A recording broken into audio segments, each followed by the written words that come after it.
Well, it's funny how this whole thing started. I actually got hired to just design a t-shirt for an event in Los Angeles.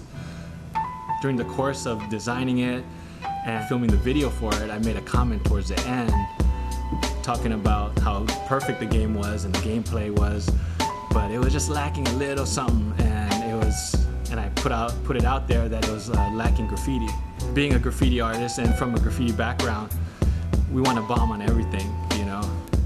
That's the whole point, getting up, you know, and I saw it as a means to get up, so I put it out there, you know, not knowing what would come about it or come out from it.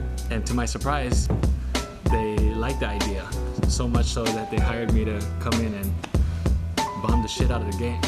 The whole thing with graffiti is like anti-system, anti-something, and without nothing on the wall to be anti about, it was just decorative graffiti. I wasn't with that. So well, we kind of went in and we designed a whole campaign of posters that were pro, you know, the military, and what we did was we fucked it all up. We did a lot of research for this thing. Besides the World War II stuff, what kind of stuck in my mind was the whole thing with called Locust.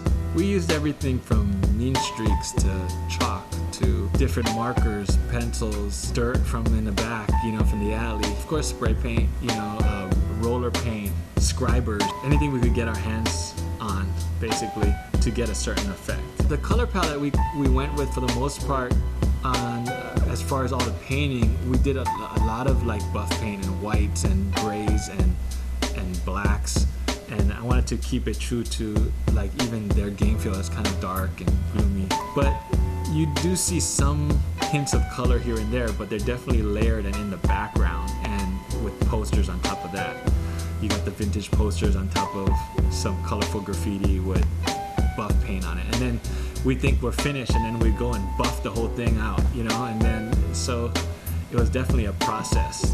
Now I really got to give it up to Cliff and his crew for really stepping back and letting us go on this one and have fun with it and trusting what we can do and what we do best. And you know, props, and I hope we killed it for you like you thought we would.